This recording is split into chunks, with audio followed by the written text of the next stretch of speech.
they tend to nose into the sand and kind of dig into the sand along the bottom. But the lighter the bucktail you use, the better.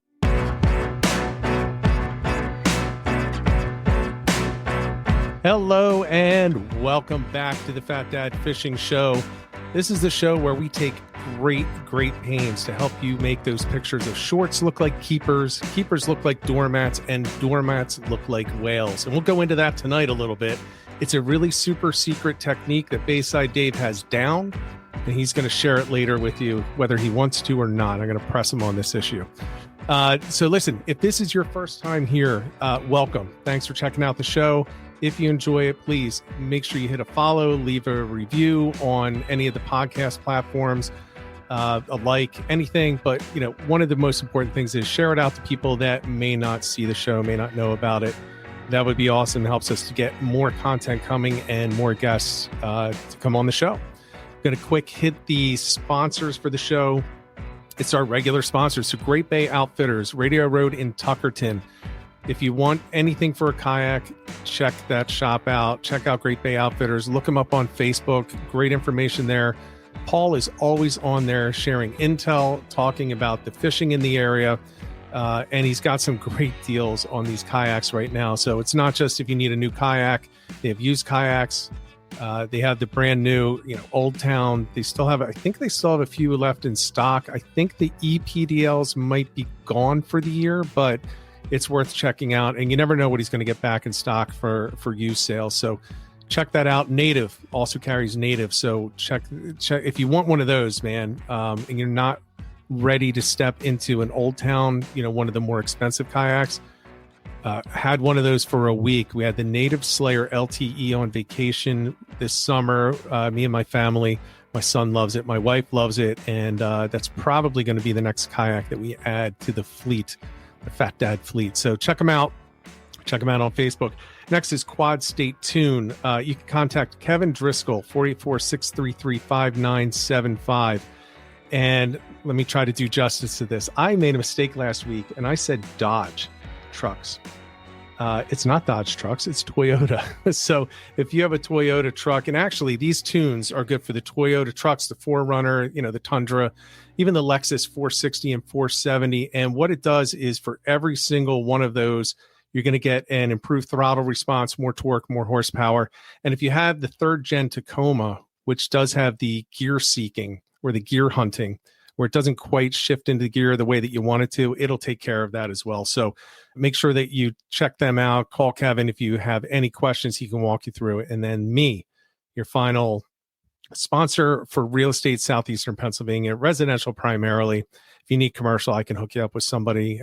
Don't worry, I'll stay in my lane. If it's not something I should do, I'm not going to do it. But yeah, if you're looking real estate, buy, sell, invest, give me a call. 267-270-1145 or natolirealestate@gmail.com. So with that, we're going to jump in here real quick. I'm going to bring Bayside Dave on, old veteran of the show. Good to see you, Dave. Welcome back. Thanks for having me. Good to see you, brother. It's only been a little bit of time, but man, things change once you go into spring, into summer. I mean, it changes 10 times a year for the fishing conditions and the tactics, but we're heading into the late summer. So we're officially in the back half of summer and the water's warmer. Things have changed, and land-based fishing, for no matter how much I want to talk about kayak and boat and all of that stuff, land-based fishing remains the most popular way to go fishing in the salt year round. So it seems like it's a good time to bring you back on, and let's talk about how we roll into August. So the first question is, how is your late July and how is your early August going so far? What are you noticing out there? I'm noticing, we had a real strong start. Right now, of course it's summer. Down here in South Jersey, off the beaches, everybody's targeting fluke. The beginning of the season was on fire. And up until about a week or two ago, a lot of the fish were big. A lot of the keepers were in the 20-inch plus range. And even the smaller ones, just big, fat, heavy fish. Last year was a horrible year. We had a lot of the south winds with the upwelling and the cold waters just chasing them out. And, I basically stopped fluke fishing off the surf last year around July because I'd go to the beach for like 3, 4, 5 hours sometimes and pull up like 2 or 3 fish, like 10 inches, 12 inches. It was just absolutely horrible. None of the big fish came in, off the surf, maybe into the bays a little bit for a little while, but then it just turned right off. This year has been a banner year, if you want to put it at that. Like I said, man, just good heavy fish, good size fish. A lot of them were near the inlets. A lot of them were on the north end and the south end of the island first off, which is pretty typical. And then on into the bays. I have friends who do take boats out into the bays and sometimes throw Bayside Dave in there with them. Yep. We did really, really well limiting out with some 20-inch plus fish constantly. And right now, it kind of slowed down off the surf. The water's really warm. I went out there yesterday and this morning. We had those horrible couple weeks there where we were just sweltering in the humidity and the heat. And oh my God, it's like I didn't even go out on some of them days. I'm lucky I live on the island here. I don't work, and I can pick and choose. Fair weather fisherman. I'll go out because I love it so much. But then on those days when you're just miserable, I'm not having fun. So, but now it cooled off again. Everybody sees that, the humidity left, and I went down to the beach yesterday morning, and I actually had a sweatshirt on. I walked out the door. I'm only 2 blocks from the beach. So I walk out the door in my, just a t-shirt and whatever. And man, I had to throw my sweatshirt on. So I threw my hoodie on and went down to the surf, and I left that hoodie on all morning, and it was so comfortable.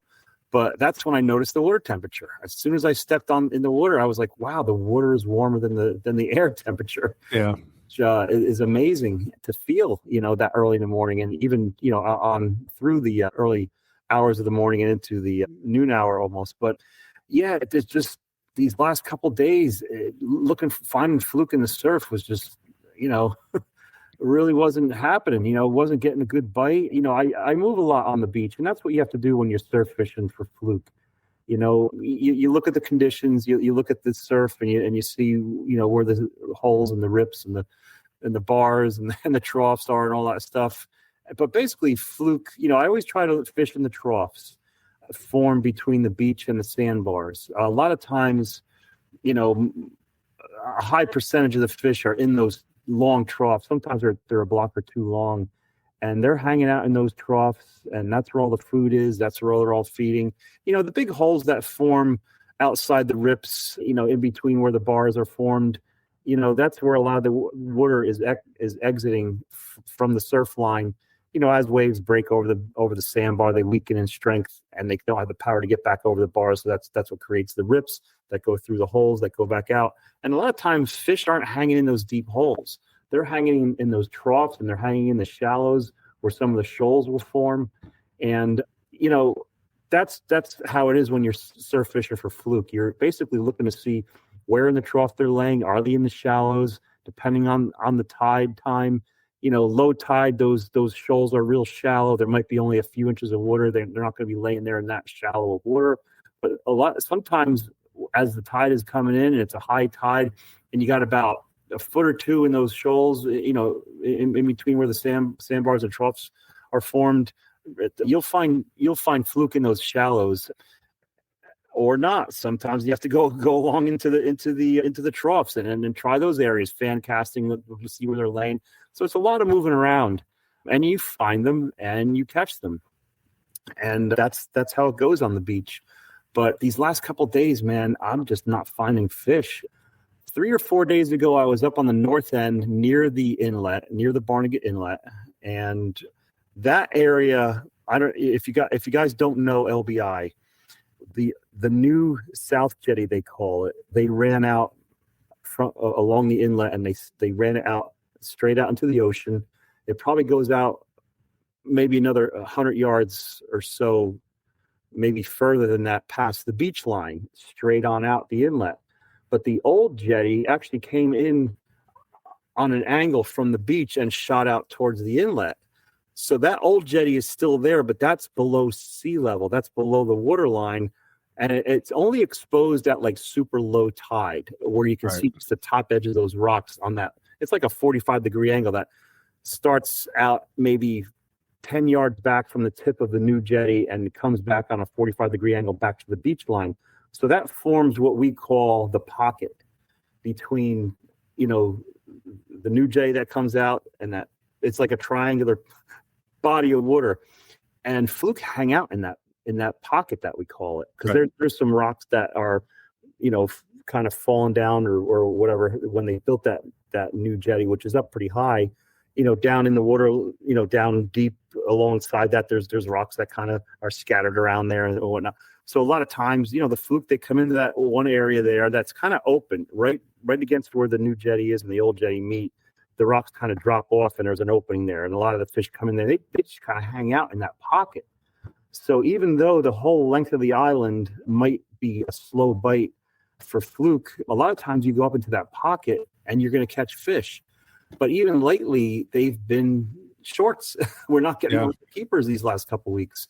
Not to say that they're not out there, but yeah, it's funny. Even as far as fluke are concerned in the bay, which was real hot up until now, it's actually pretty good bite in the bays still, where the guys go out drifting to different areas in the Great Bay or in the north end by the Barnegat Inlet area and all throughout the bay where people go fishing for fluke. It's still doing pretty well, but they're starting to leave the bay now. So now you're starting to catch fluke in the inlets. And like I said, if you're going to fish the inlets right now for fluke, of course, if you're in the boat, you can drift the inlets, and those that's great. But the currents really change, as you may well know, about inlets as the tides come in, as the tides go out. The speed of the current changes. As it comes down to where it's low tide on the beach, then the current will start slowing down coming in the inlets. And then it'll reach a point around 2 hours after like the tide time on the beach, it'll be slack in the inlet, and then it'll start running the other way. About 2 or 3 hours after that, that's when the current's really running. So if you're going to be fishing off the jetties or by us at the beginning of the jetty, a good stretch of it is a concrete walkway with a railing right by the Barnegat Lighthouse. And a lot of people fish off that walkway in the inlet, fishing the inlet. So when the currents are running really strong, it's almost impossible to fish those inlets off of the jetty or off of the walkway, because you cast your rig in and it just goes flying with the current, So you got to kind of time fishing off those jetties and that walkway if you're going to be fishing the inlet, the Barnegat Inlet. Guys are pretty successful and still catching some pretty decent sized fish. I had my buddy the other day pulled in a 28-inch fluke and a 24-inch fluke. The 28, I don't know how heavy it had to. 8 pounds. What he said, 6-8 pounds. I mean, this thing was this was a fat fish. But yeah, that's what's going on right now. Like I said, this is the time of the year when the fluke are leaving the bay. They should be doing pretty well in the surf, but for some reason, I think maybe because the water's so warm, they're just not hanging out in the surf. Yeah, I think part of it is we did have that big temperature change, which can kind of shut things off, turn them back on, move the fish. They're not gone. I unfortunately was out. It was last Wednesday. I think it was like 95 degrees and no wind. It was brutal. I mean, Dave, I was out solo and I'm pedaling the kayak and I was like, oh my God, I got to stop. Like, it was so bad. I drank. You're just showered with sweat. Yeah. Oh, it was brutal. I think I had 5 bottles, like those big bottles that you get in Wawa, the ones with the spout top that you squeeze the bottle. So, mid-sized ones. I think I had 5 of those. Didn't have to go to the bathroom the whole day. Not until I was back. So from when I hit the water at 7 a.m. to when I got home at 6:30 at night, never had to. I was just sweating. Your body's just sweat so much. You're just drinking in the water. Yeah. It was brutal. Now I'll tell you what. It was a little weird day. I wanted to catch some nice fluke, but I wanted to get into something that Skinner and I had talked about with the teasers. And that had come up as a topic, do you fish teasers? So I went out there and I was like, all right, I'm going to prove that you can catch just as many fish without a teaser. And I caught 2 shorts. And then it's getting late. And I'm like, this is ridiculous. Like I was hoping to like do something. So I just switched rods to one with a teaser. I think I banged like 18. They were all shorts. The closest one was like, I think it was maybe 17 and a half. So nothing really close to the 18. Banged them, I think I got like 18 fish in the next hour. I tell you, fish all day. 18 and mostly on the teaser. So you were fishing with just the bucktail without a teaser at first? Yes. And I caught 2, and then I caught about 18. I didn't finish going through the video to count them. Right. But I think it was around 18 of them. And probably 15 of those were on the teaser. And so it wasn't a normal day. Like I can't say that there were no fish in the morning. All I know is I didn't catch really any fish in the morning. Yeah. But it was weird. But I will tell you this, there's a gentleman that's coming on as a guest probably at the end of August. And I'm not going to share much more except that he's been pulling out 5+ pound fluke from shore up to, I think, 8 to 8.5 pound consistently over the past 2 weeks. And he's just determined that he's going to go for his double digit from shore. And every week they're getting bigger. So I'm just amazing. Quietly sitting on the sidelines cheering him on.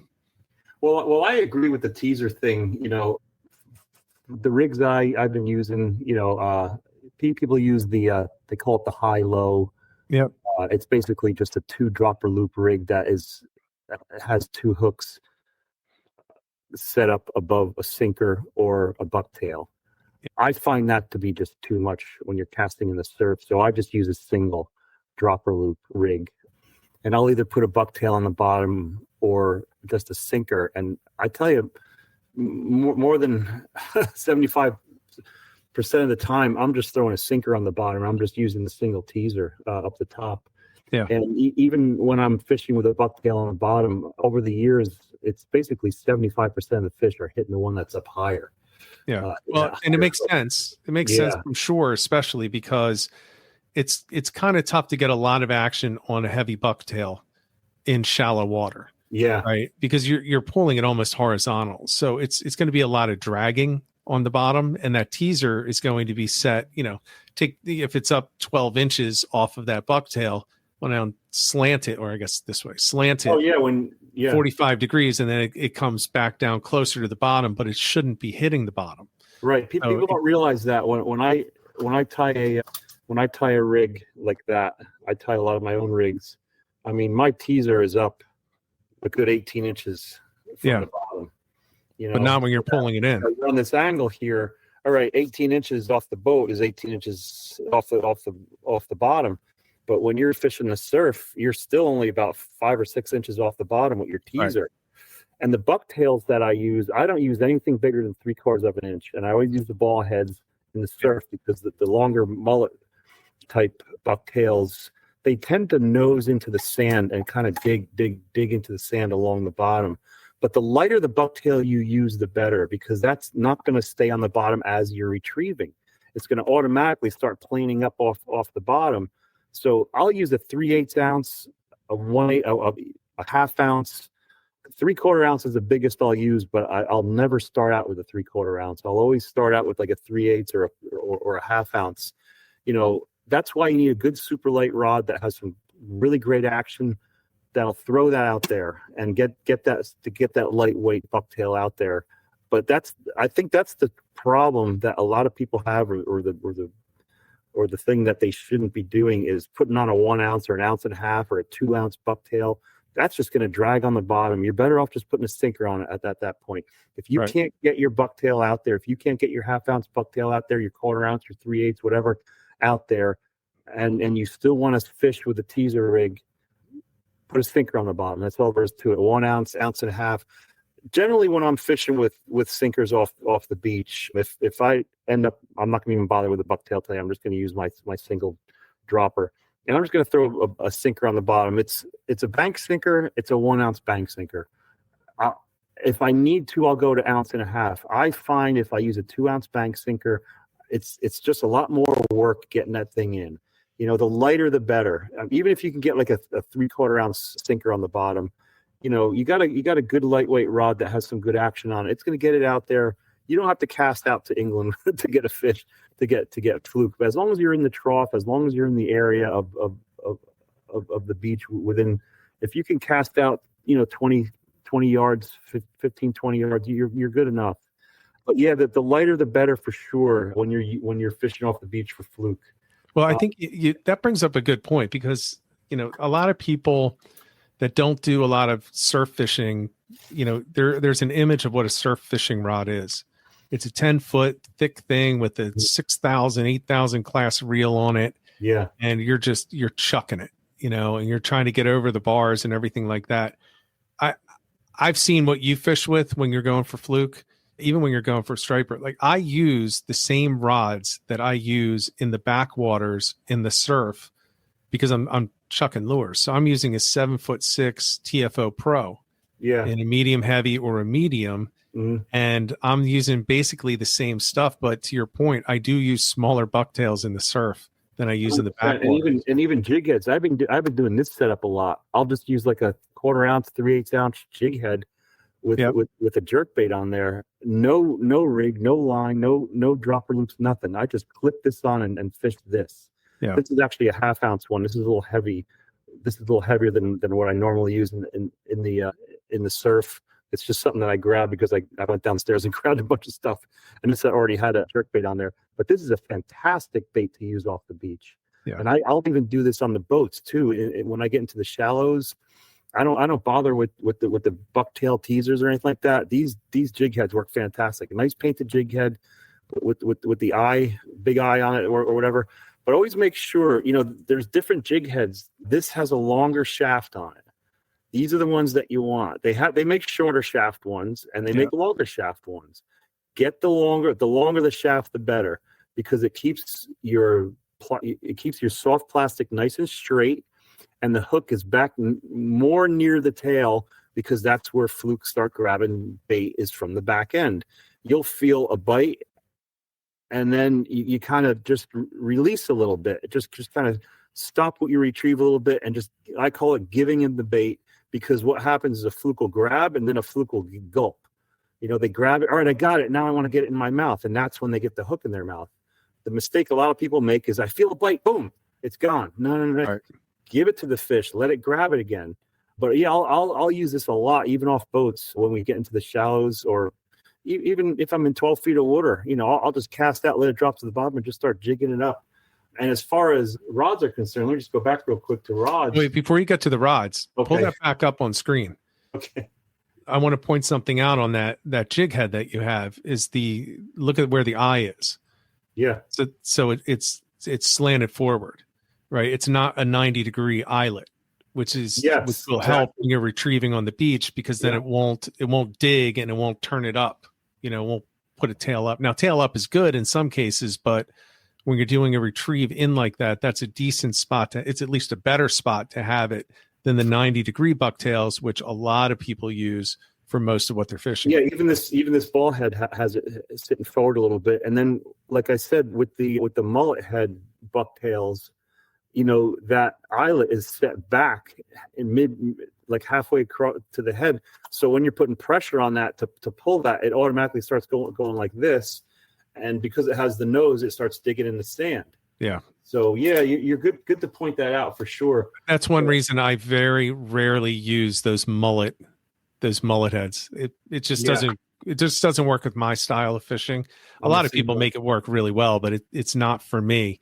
And it's because one of the big things is the placement of that eye and what it's going to do, when you're reeling that in. And then you see some of the bucktails, they have a 90-degree, and then they have that angled like 45-degree. So you can pick and choose whether, where you are. Yeah. I think that's a little excessive. Just buy a second bucktail, but if when in doubt, get one of those. Well, as far as equipment's concerned, you were talking about your lightweight rod, the 7'4", 7'6", 7'6". Yeah, I ended up with a 7'10". I have a Century Rods custom that I had made for a good few years ago, and it's a Weapon Junior, and it throws from 1/4 ounce to 2 ounce.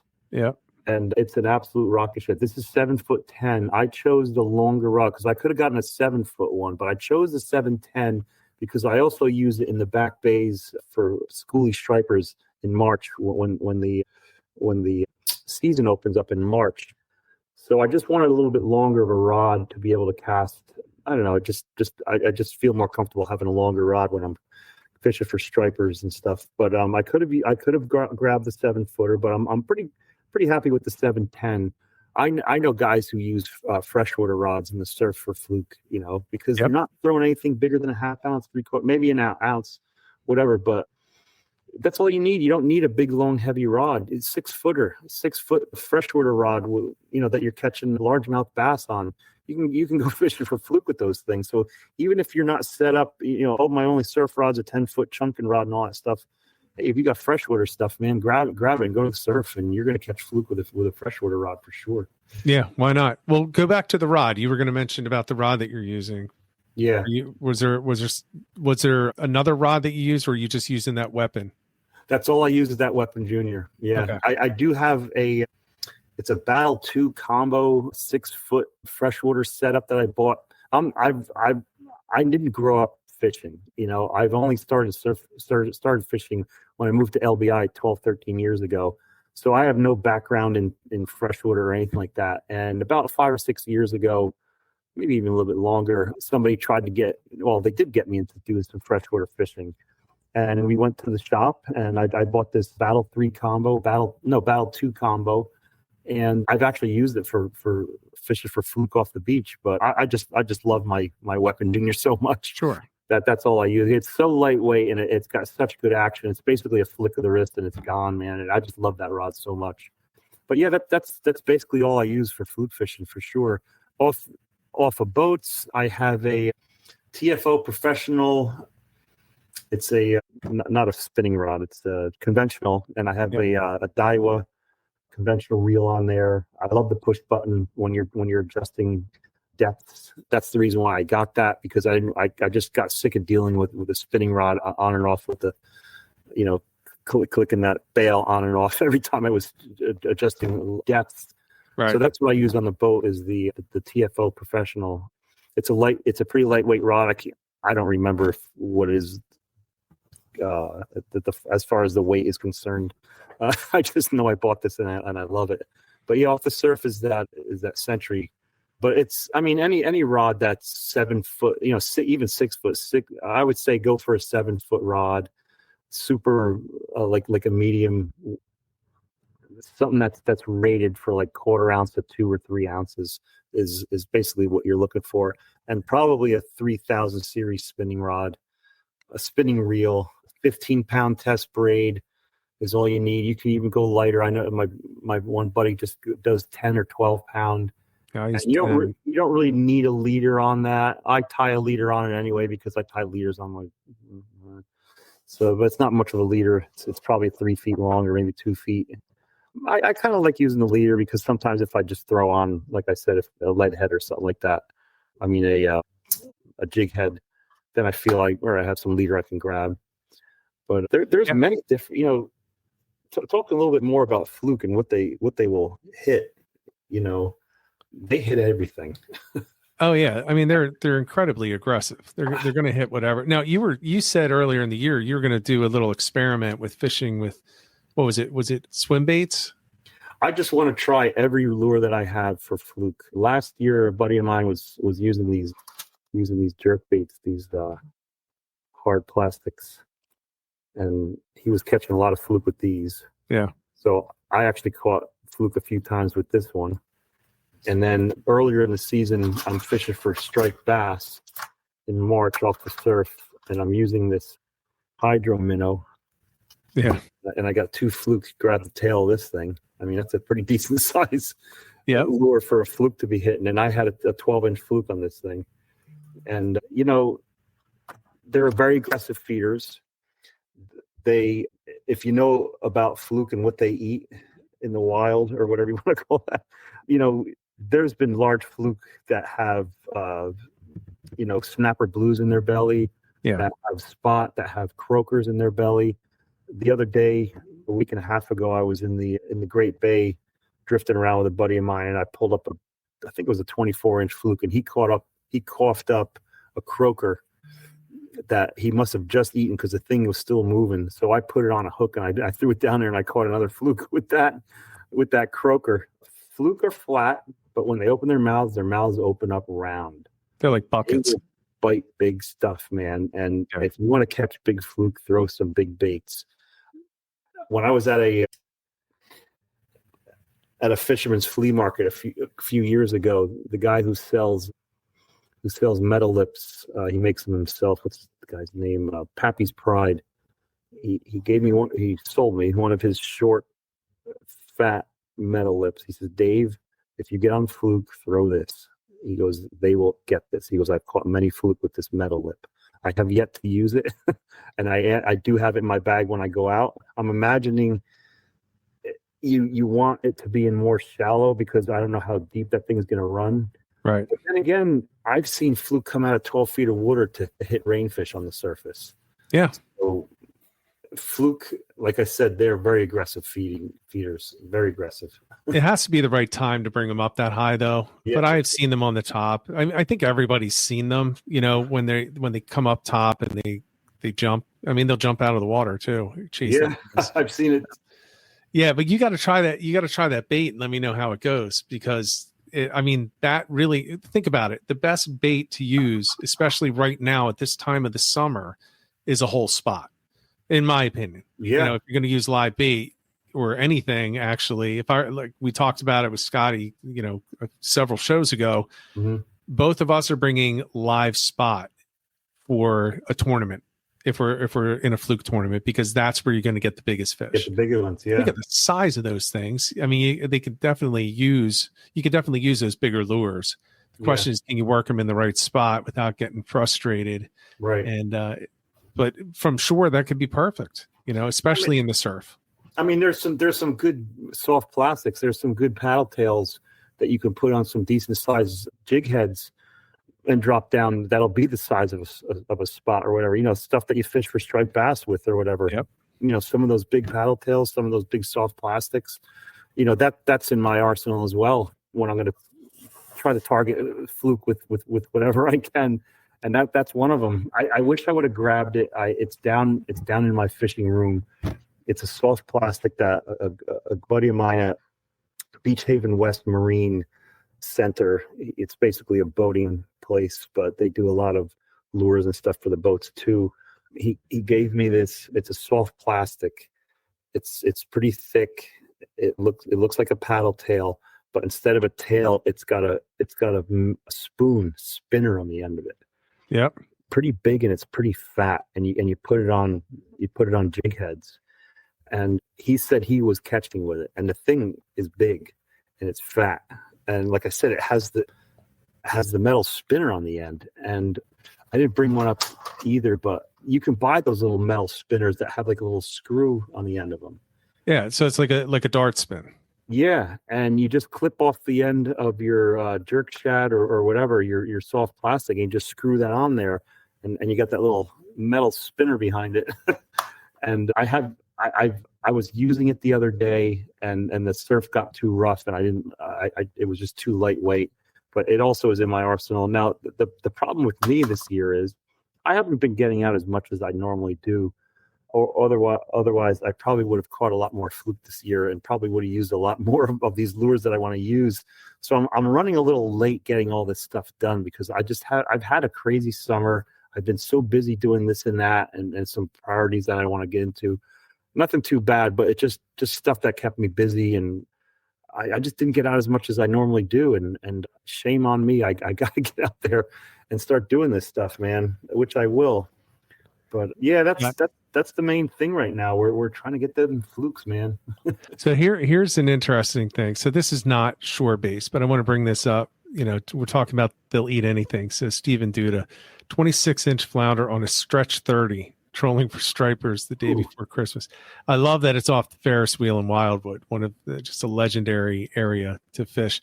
Are you familiar with what a stretch 30 is? Yeah, that's those tubes, right? Well, no, well, I guess there could be. The ones that I'm thinking about are, who makes it? I think it's Mann's.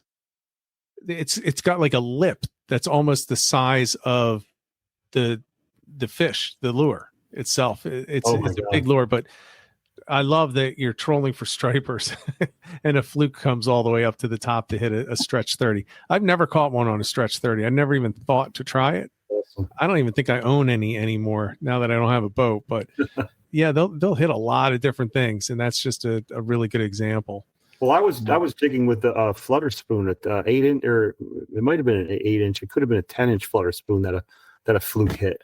And I caught a fluke with it, and it was like a 15-inch fluke. He hit like a 10-inch flutter spoon. Oh, I love it. I love it. They're insane. I got something. I'm like, I think I got a piece of weed, and I'm like, yeah, all right. Hit the thing that was the same size as the fish almost. Yeah, so it feels like it's just a bigger spinner on there, a bigger thing floating around. But it's hilarious. Yeah, the smaller one, the smaller ones are going to be taking over again because, to your point earlier, a lot of the bigger fish are moving out. But I'm going to tell people there are still going to be big 28 inchers in the backwater, even 30 inchers. 10 pounders are going to be in the backwaters and along the beaches all the way up until the end. Till we can't fish for them anymore. They just are. They are every year. And like I said, my one buddy is going to be on the show at the end of August is catching 8 pounders in the backwaters, so, and these are all land-based. He's not in a kayak. He's not on a boat. That's He's amazing. land-based. And the pictures are, I just love them. I don't have permission to share anything else but that. So I won't. I'll respect his privacy, but he's on his own personal mission for that double digit, and he's getting closer and closer.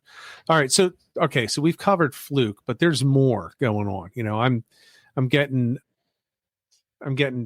texts today saying, about different things. One of them is there's the pompano are showing up in the cast nets. That was one of them. And then the other one, I think we've all heard this one, the tarpon that are up well north of us at this point. That's been happening for a good few years now with the tarpon. Yeah. So, I mean, there are different things that we can target. You're starting to get albies that are approaching. They're going to be in soon. I haven't heard much going on with the albies. No, someone just asked me about that, and I said, not yet, but I'll tell you when they do. Yeah, I can't wait for that. And I haven't been on the water nearly enough. I just went out last week once. I'm doing a lot of solo fishing. A lot of the guys that I used to fish with just aren't around fishing when I can fish. So I've been doing a lot of solo and just kind of like messing around on the water. But I got to get more, just like you, I got to get out there and just take advantage before this is over, before I'm stuck inside for the winter. But all right, so let's say you can't go fishing for fluke in August. What's the next thing that you're going to be targeting from shore? Well, there's kingfish in the surf. They haven't come in real strong yet, but they are there. Kingfish, that doesn't really thrill me. I consider them a little bit. I consider them a kid fish. Yeah, exactly. They're easy to catch. They catch themselves. There's no skill. Of them. You make tacos out of them or whatever. It's good when you're hanging on the beach or kids want to reel in fish. That's fun and all that stuff. But, there's still striped bass around, in the evenings and at night around the jetties, around the lighthouse, in the deep waters, in the bays, by the sod banks. Go at night, go super early in the morning before first light, go in the evenings as the sun is gone and the light is starting to disappear. There's striped bass around all summer. And I had a guy 3 days ago sent me a picture. He was off the jetty in the Barnegat Inlet. He was throwing a bottle. It was after sunset and it was getting really dark. And he had a 44-inch bass. Oh, I'm sorry, 34-inch bass. And that's just a beautiful thing, man. And we do that here down on LBI a lot in the evenings. I got a buddy of mine, Ricky Razzle. Kid's 21 years old and he's an absolute maniac. All he does is fish, work, and sleep. He lives at home with his parents. He works in a restaurant, goes into work at 4 o'clock in the afternoon, gets off of work at 12, 1 o'clock, and then just drives to LBI and fishes all night. And the kid, I love it. He's an absolute animal. And he does it all the time. And he just knows when and where. It's going to be slap tide. I'm going to bring my shrimp net. We're gonna drag some shrimp off the rocks, put them on circle hooks to throw them out there, and we're just gonna slam bass all night. And he does. Yeah. He's a maniac. Or I'm doing live eels tonight. All right, get some live eels after work. 1:00 in the morning, drives to LBI, throws live eels in the inlet off the walkway, and he's banging bass all night. So, but during the day, during the day, you're not going to be really doing that. You might get lucky. Yesterday actually, someone got a 30-inch bass up by that north end, throwing like a topwater plug along the rocks, and got a 30-inch bass. So congratulations. But you even see it.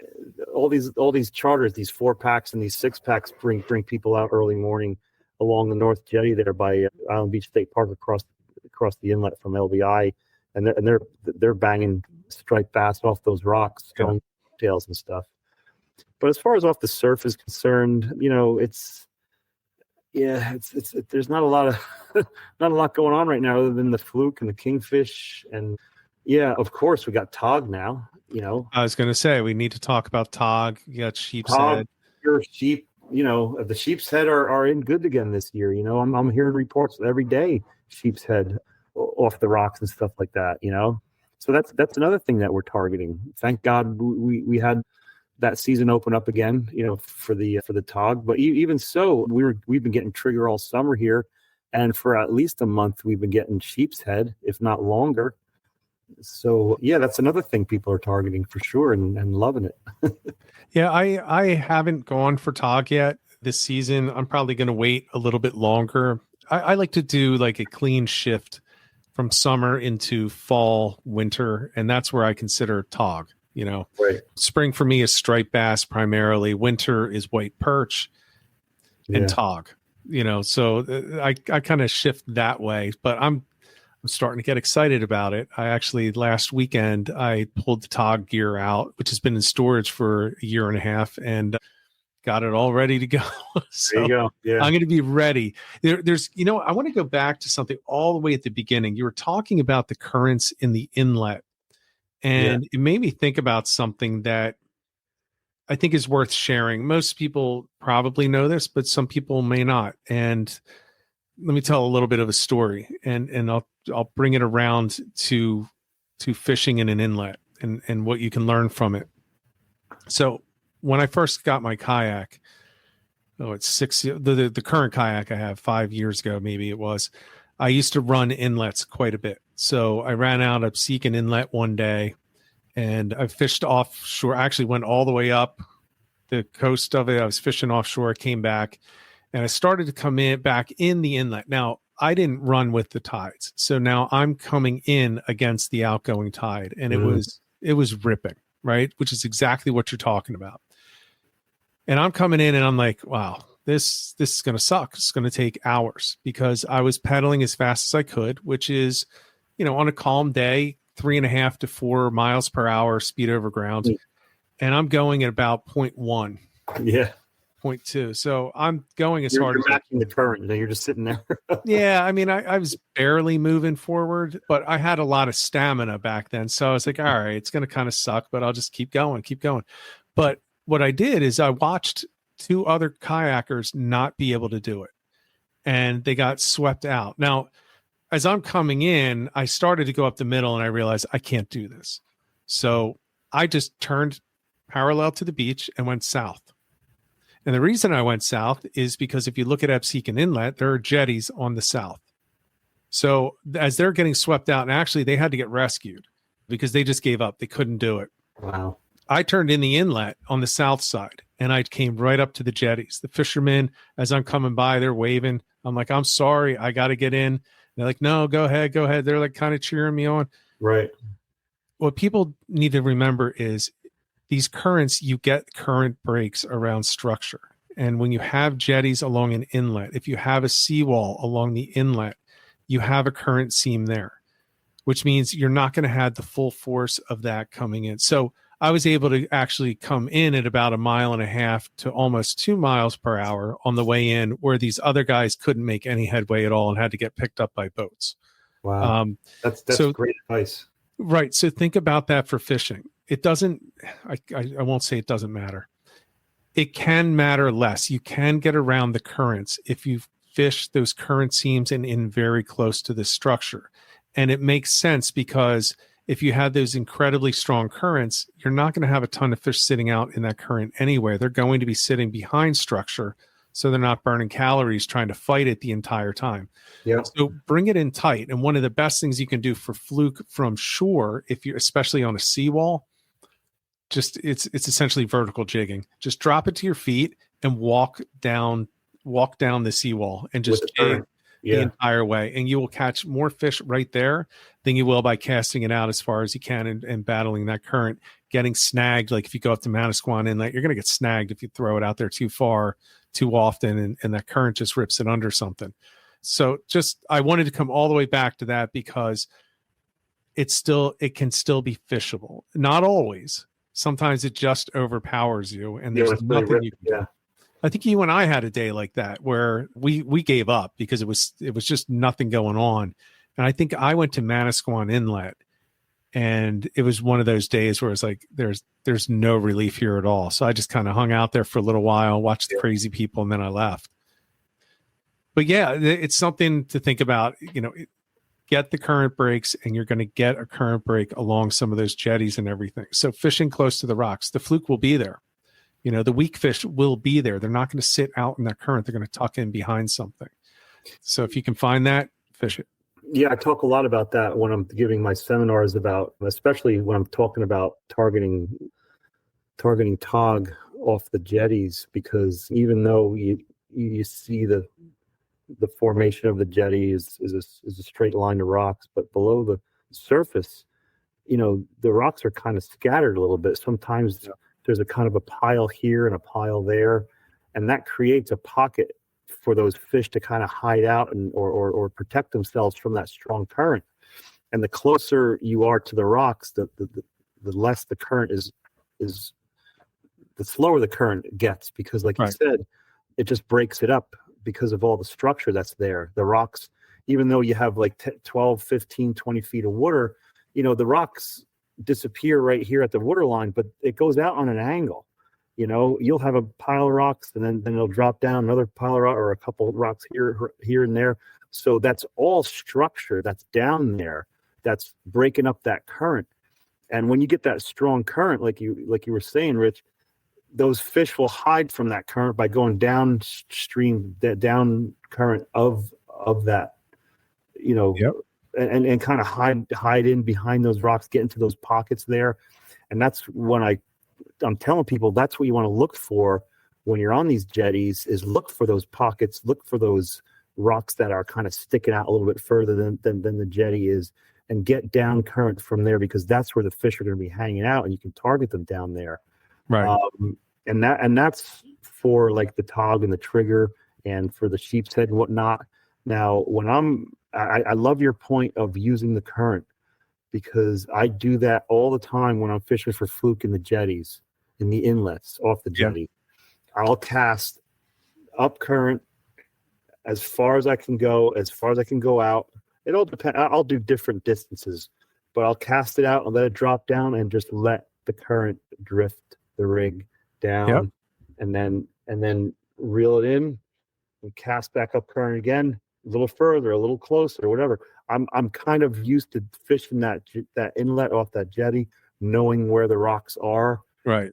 I know if I go closer, I'm going to get snagged. So yeah, just like you said, use those currents as that you're drifting like the boats are doing, but you're just standing up. You're standing on the rocks. And it's not like the surf where you're just casting out and drawing straight in. Use that current, cast up current, let it drift down, bang, bang, bang, bang, bang, and then retrieve it, get it back out there again. And even for tog, I cast out a lot more for tog than I do fish close, especially with the slower currents, because like I said, that jetty doesn't go straight down; it goes out on an angle, out into the inlet. And even the structure of the inlet itself, the sand or whatever you want to call that, that doesn't go straight up either. That goes there's like a slope that goes down from the inlet, from the jetty down to the bottom. of sand and whatnot. And so you got to remember that the fish might not always just be uptight to the jetty. They might be down where those little rock piles are down at the bottom of that slope. And I catch a lot of large tog out there, and I'll cast out a little up current and just kind of let it drift in, and it'll drift in off the bottom. It'll be out past the rocks. It'll be out, in the channel a little bit more, but then the current will bring it in closer to the rocks, and then it'll stop. And then you tighten up your line and let it sit there. And I catch a lot of big tog doing that. What really helped me out was a buddy of mine who spearfishes, and he knows the structure of that entire jetty. And he contacts me almost every other day. Dave, over here by this, by that, you gotta see this hole. You gotta check out this spot. He tells me so much information about what goes on underwater because he's down there looking at it. Right. And the guy's helped me out so much. There's a couple spots on that Barnegat Inlet off that jetty there. He says where bass just hang out, and I'm not going to give you all the secrets, but it has to do with the structure. It has to do with hiding from the currents. You have to look for those pockets. You have to look for those little pieces of structure of sand or of the rocks where the fish will protect themselves from that strong current, and that's where you're going to target them. Yeah, and you can see, well, first of all, not all inlets are created equal, right? So keep that in mind. Inlet, yeah. Yeah, and you have to do some experimentation.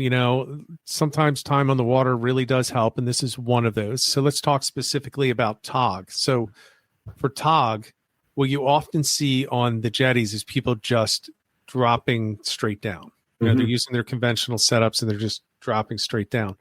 When I fish a jetty for tog, I'm very rarely right up on it. Now, sometimes I will, but there are multiple rock walls in multiple inlets where I fish about 20 yards off because the rocks on the bottom that have fallen onto the drop. So that's where the big drop in depth is. And there's boulders down there. And you can see that. You can't even really see it very well on the electronics unless you're really dialed in, but you can see it when you can see like an eddy just kicking up out of nowhere about 30 yards down current. You're like, all right, well, based on this depth, it's somewhere up here. And you scout around a little bit. And then all of a sudden you find hard bottom. And then you get a little snag. You're like, okay, I found it. Yeah. And then you mark it visually, however you want to mark it. And you just keep hitting that spot. And so most of the tog that I catch in the backwaters, or backwaters meaning not out front on a boat. So anything inlets and in, it's not right on those rocks. It's out where it doesn't look like there are any. There are, you just don't know it because you're not right up against the rocks. Yeah, that's what I was saying about how I like to fish that jetty and off that walkway. I'm not casting, I'm flipping out about 10, 15 yards and just letting it get to the bottom there. And sometimes the current will just take you into closer, that you're just on the outside of those rocks and on the outside of that structure. And those big fish are just swimming around in there. And you're right about how the eddies are forming, where the walkway corners off, coming in the inlet into the bay by the lighthouse there. When you have current running, sometimes you'll see where the current's running this way, goes around the corner, it creates an eddy, and it starts cutting back around. That eddy that's formed, especially the high where the current's really ripping, that's packed with fish. Packed. It is. And I get all that info from my diver buddy, Yeah, and think about it this way also. So we're talking late summer, hot water temperatures. And again, not all eddies are created equal. However, let's say you have incoming and you have a bridge and you're fishing behind a bridge. If you can get right where that eddy has so an eddy will typically have that big turn in like you talked about, but then there's secondary where it's kind of upwelling behind it. If you stay up tighter to that, think about what's happening underneath. So it's warmer water. You have the cooler water, which is more oxygenated coming in from offshore. So it's coming in the inlets. It's going to mix around that bridge. It's going to pull, so it pulls everything together. More oxygen in the water, which they want, along with the swirling currents, which they want because that pushes food into a certain area, and current relief. So they're not fighting the current as much. So it's things like that also that you want to look for. Don't forget the biggest part of why we talk about how summer fishing is different than spring. It's the temperatures, it's the water temperatures. Yeah. And it's not just the heat of the water, it's the oxygen in the water quite often is the problem. That's why if you catch a striped bass in the summer, it has a much higher mortality rate on the release than if you do it in the winter. The cold water has a lot more oxygen. It's a lot easier on them. They're not as stressed. All of these fish at this point, I shouldn't say all, weak fish have a pretty good tolerance. Fluke have a decent tolerance, but they're at their upper ranges of where they're really comfortable. They're just about to move out of their prime, their prime feeding temperatures. So, keep that in mind. They are looking for more oxygen and cooler water because it's going to make it easier for them to survive. So look for areas that will give that to you. And if you can find an area that's going to give multiple things that are going to keep them in that spot, that's it. And that's why that pocket is awesome. You have a current break, you have structure, you have the clean, cool water of the ocean coming through. Yeah. I mean, what else are you going to want? I mean, you have the depth there, which is going to help keep them out of the, the direct sun in a couple of feet of water. Yeah. I mean, if you can find places like that, fish it. Absolutely. Yeah. And I think you're making me, you made me realize that these last 2 mornings where I wasn't really finding any fluke bite off the surf, it was basically the last few hours or couple hours of outgoing current or of outgoing tide. And that water was really warm. Yeah. And I was actually considering going out the last couple hours of incoming this afternoon to see if any of that cooler water turned on the bite. And what I'm saying, I didn't find any fish. You said it. You said, Dave, they're there. They're just not feeding. Right. And that's basically what it is. And we get that in the bay a lot too. You're in one area and you're not catching any fish, but as soon as the tide turns around and the current starts bringing cold water in, you're going to start catching fish. And it's not that the fish weren't there. They just weren't feeding. And people don't realize that, it's, you hear the old adage, turning on a bite, especially when you're bottom fishing for like a tog and whatnot, sometimes those fish are just down there and they're just hanging out and they're just not really feeding. And then you just start giving them, some stinky, yummy smelling, tasty morsels down there for a while. And then one of them grabs and then the other one grabs, you're turning on a bite. So I think that's what happens with the fluke is in the surf as well. It's too warm. They're just hanging. And, once that cold water comes in, I think that'll turn that bite on. And, and the overnight bite is still going to be the best in the heat of the summer. Yeah. It's cooler. It just helps everything. And honestly, I've talked to a couple of people. It wasn't this last week. I think the week before. They're like, yeah, you keep saying to fish at night, but I don't know. It's not for everybody, but it should be for everybody to try when you have the opportunity, because when you get a night bite going, oh my God, it can make you wonder why you fish during the day sometimes. Yeah. And, I had mentioned it before. I fished when my kids were little. We go to the shore and it was, look, I'm spending the day with the kids and the family. I got little kids running around the beach. I don't want to miss that. But I also have to fish. And there's something in me that it's a requirement for me to live. So I would just fish at night. And man, Dave, I banged them like all summer long. It was ridiculous. And it was at night. And I find myself, like, I still don't fish at night nearly, I guess, because I feel like I'm getting old, got to work in the morning. Are you catching fluke at night? Oh yeah. Fluke at night is the best time. I've caught more fluke at night than all days combined. And I probably fished 20% of my time at night. You take that 20% of fishing at night versus the 80% fishing during the day, more fish were caught in that 20% than all the rest. Yeah. People don't think fluke feed at night, and they do. Oh, they absolutely do. Yeah. They're just like everything else. They can see it. Look for shadows if you can, shadow lines, but they're going to be in the same spots. The only thing that will change is if they're, and don't mistake it for there has to be light. It can be pitch black and you're still going to catch them in your normal spots. But if you can find a spot that sets up really well for that tide and all the conditions, and you add a consistent light that's been on the water. I'm talking backwaters. I'm not talking the surf. Right. In the backwaters, so a bridge light, a dock light. Yep.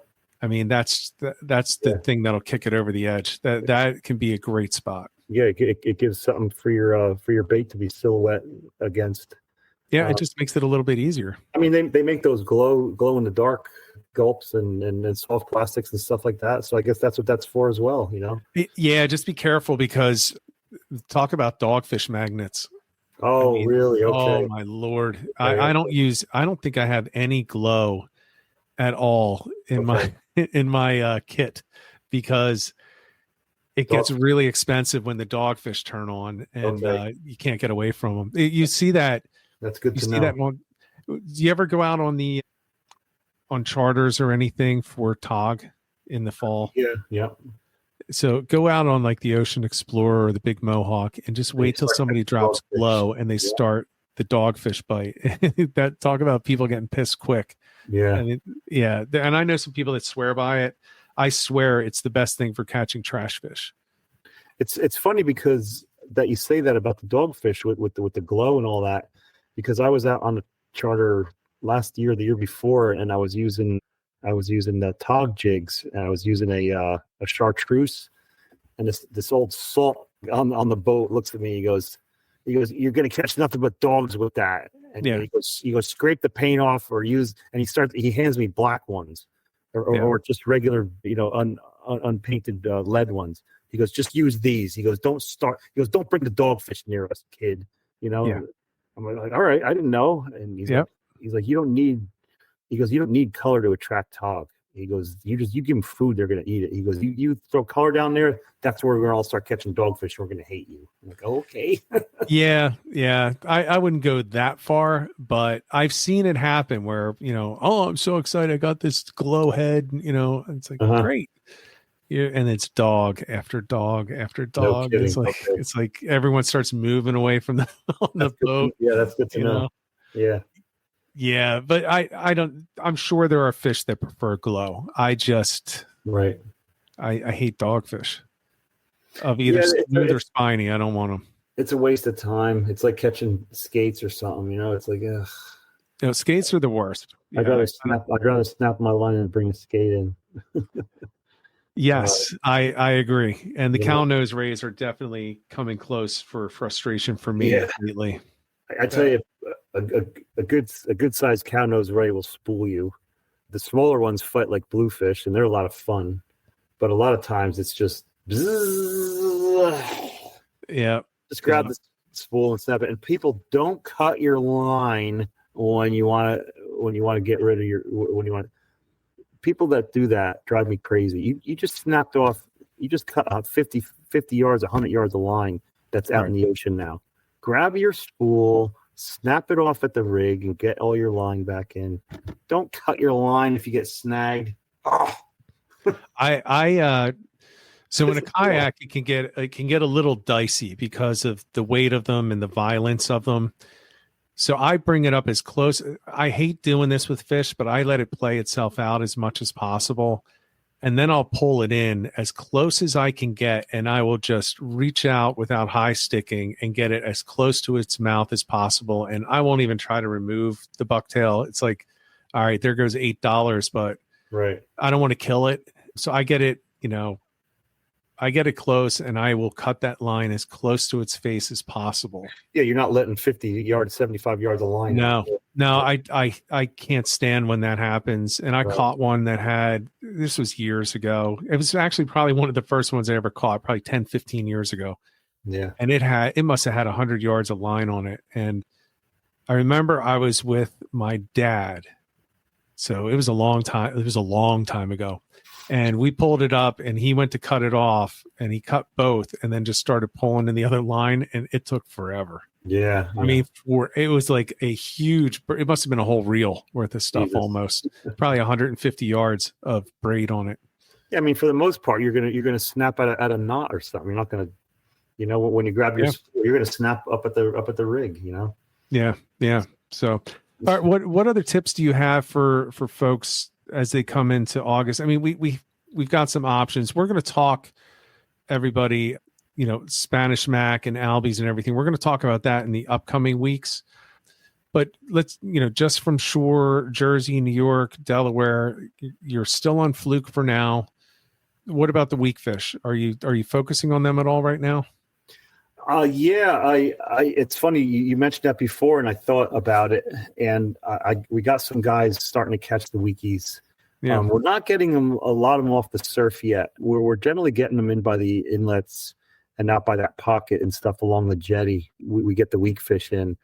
They'll hit, everybody knows they hit the pink. They also hit white, paddle tails, split tails, gulp. They hit all that stuff. It doesn't have to necessarily be pink. It could be white too. They're down towards the bottom more. They run in schools. We've had them many times along that pocket off the beach side of that jetty, where we're pulling in weakies, and all of a sudden it stops. Just move down because the school just moved down, and you're going to start pulling them in again. Yeah. So targeting weak fish is really good. And like I said, you just got to be careful on jetties, man. If you can get the corkers, it's so easy to slip and fall out on those jetties. That's why here on the Barnegat Inlet, we got a nice long concrete walkway with railings, and people catch a lot of fish off that walkway. So don't risk yourself for fish. You don't realize how easily you can get hurt, break equipment, when you're out there on those rocks. Even if it's a beautiful sunny day with dry rocks, they all have moss on them. There's always a chance to slip, misstep, jumping from rock to rock or something like that, where it gets a little further apart, or there's an angle, the rock has an angle on it, and you jump on it and you just kind of slip and fall down. I mean, you don't want to get hurt out there. You want to break stuff. I work corkers out there in the summertime with my shorts and stuff. I don't go out on the jet. I don't go out to the tip anymore, where the rocks end up being wider apart and more of an angle and all that stuff. I'm not risking myself anymore out there, even on nice days. And you got to watch what the water's doing. You got swells coming in those inlets, and they'll break on those rocks and just keep those rocks soaking wet with some big swells coming up, and that'll make you slip and fall. And then when you got a higher tide and some of those, it gets real choppy out there, and you got some decent waves crashing over the top of them rocks, just because you got corkers on doesn't mean you ain't going to slip. Water takes your feet right out from under you. And I've seen it happen. It almost happened to me a couple times, where I just moved, and I had corkers on, and it was basically shin deep water that just shot over the rocks. And I don't know how I didn't fall, but those, you're not like, invulnerable just because you're wearing spikes on your shoes, man. Yeah. The Avalon 9th Street jetty is a good one for that. When those waves come, there have been people stuck on the ends of these jetties because of that. Yeah. The Avalon one was always interesting because if the swell comes in the right direction and it's heavy enough, it'll actually wash everything off and onto the beach on the other side. And I can't tell you how many times I've had gear that is all set up on the dry side, on the beach side, and it ends up 30 yards down the beach because the water just rushes over. And then when it's doing that thing, you get this gully on the other side, and it just kind of runs all your gear out. Yeah. How many times little kids would run down in there? They're protected. They're not getting hit by anything because they're on the beach. Yeah. And they're picking out lures and everything, tackle boxes for people.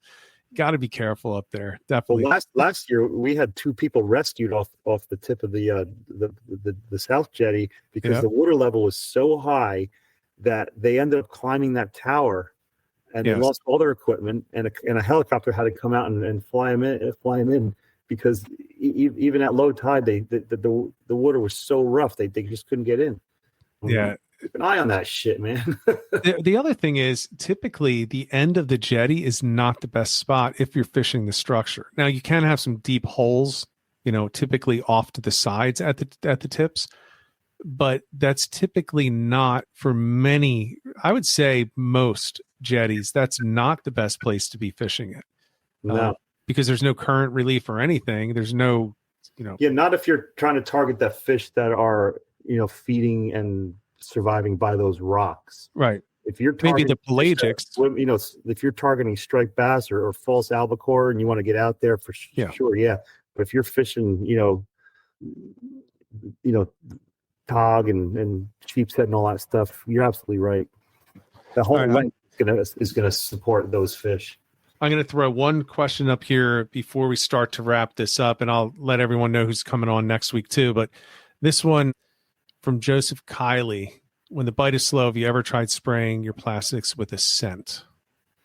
Yes, I have, and it works really well. I like using what is it? And I know Joe Kiley. He's my buddy. Oh, okay. He ties fantastic bucktails and teasers, and he owns a liquor store. He just sits behind the counter doing that, and the guy's amazing. Does amazing work. Okay, you got to introduce me to him then. Yeah, he comes to the market. He's fantastic. But yeah, I use the bunker oil. I forget the name of it now. Jesus, there's a real thick one. I'm sorry, my brain isn't working right now. But yes, I've used it. I've used it on lures. I've used it on soft plastics, and it works fantastic. Even when I'm bait fishing, I'll just pour it on some clam or pour it on some bunker, and just juiced it up a little bit. And even if it's not staying on the bait, it's getting scent in the water. And it's the same thing with lures. Oh, well, it's going to wash off in the water. You don't know how sensitive fish are to odor, to scent. If you're fishing, if you're, plugging the surf and you squirt some scent on there every now and then and keep plugging, you're getting scent in the water, and that's going to attract the fish. Tom from Surf City Bait and Tackle, the owner, he does a lot of research, reading and all that stuff. And he found that there was a project where they tested the sensitivity of different fish to how sensitive they are to scent. And just for the sake of explaining it, if you put a drop of bunker oil in an Olympic-sized pool in one corner and there was a striped bass on the other corner, he senses it. That's how sensitive they are to scent. Yeah. So, Joe, that's a great question, and yes, that does work. Yeah, and I'll throw something out there. If I'm using an unscented plastic, I 100% of the time scent it, and I do it for two reasons. Well, first of all, you have to be careful about the scent from you, right? And there's no scent on the bait. Well, there could be a scent on your hands. So I'll tell you this, anybody who's watching or listening to this that smokes or chews tobacco and touches it with their hands, that is a detractant for fish. I've heard that. That's a great point. Yeah. So the nicotine, I believe it's actually the nicotine and not necessarily the smoke from smoking. I think it's the nicotine. So if you have that on your hands and you bait up, they now have that. So you're now detracting from them biting that bait, or if they do bite it, holding on to it. So you can mask your scent. So I will I always put ProCure on any new bucktails before I use them the first time, even if I'm using Gulp, because it kind of gets rid of, and I don't smoke or anything, but just for the sense, if you keep your rods in a garage and you also keep gasoline for your lawnmower, gasoline is a detractant. So that is now getting into the fibers. It's getting into the plastics. So you have to be careful about that kind of stuff. And in your line too, yeah. And your line too. So I put it on everything, no matter what. If it's unscented, definitely it always has it on there. And every new bucktail and every new lure, I'll put it on anyway, because I don't know what kind of manufacturing scents got on there before I bought it. So I think it's always a good thing. ProCure is the one that I go to as my go-to, but if I don't have anything, I always have Shedder oil. Shedder oil, that's what I was trying to Shedder oil? Okay. That's all I use. Okay, so I use that as my backup. I put ProCure, and then and I will use Shedder oil more as the masking thing. And sometimes I will put it on my hands a little bit, just so that I get that scent on there if I'm going to be changing out a lot of tackle or a lot of gear throughout the day.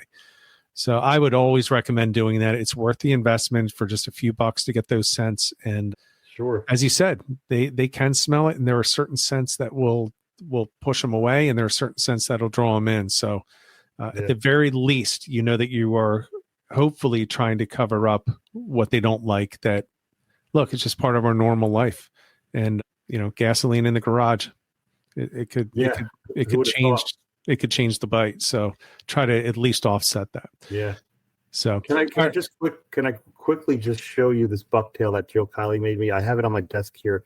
This is a multi-jointed bucktail that he made. Oh, This is look at all the hairs on this thing. These are multiple joints that he makes and attaches them all into where it's hard to see, but these are all different types of hairs that he uses, different parts of the tail and feathers and stuff like that. And then he put a little Grateful Dead, because I'm a deadhead. Oh, that's awesome. On the bottom. Okay. Does he sell these? He doesn't really market them. He'll make them for friends. Okay. I'm not trying to like push him as a business. He just does beautiful work. You can push him as a business if he wants. If he wants to. All right. Well, give me his information because I want to reach out to him and get some bucktails. Yeah. As everybody knows, my previous bucktail maker is no longer in business. Yeah. So I've started like having to make my own, and I just don't like it.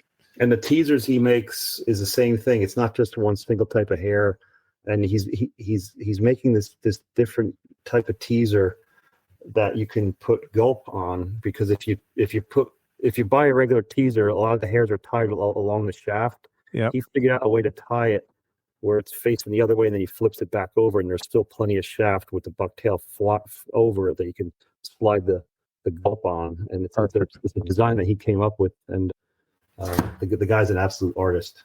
All right, I'm going to reach out to him. All right, plug your upcoming event. Oh yes, the LBI Surf Fishing Classic, the Derby. It's been going on. This is the 71st year. It was a 9-week derby that started in October and ran through the first week of December, where you target striped bass, bluefish, kingfish, and tog.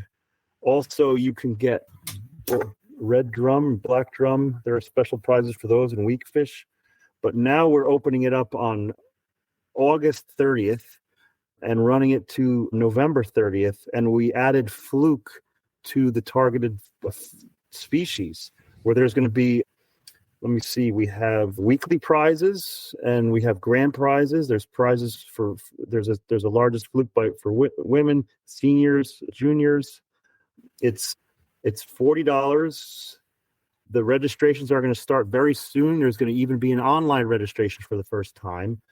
Awesome. You come to one of the 3 bait and tackle shops on LBI. You go to Surf City Bait and Tackle. You go to Jingles Bait and Tackle, or you go to Fisherman's Headquarters and register for this derby. It's a 13-week derby.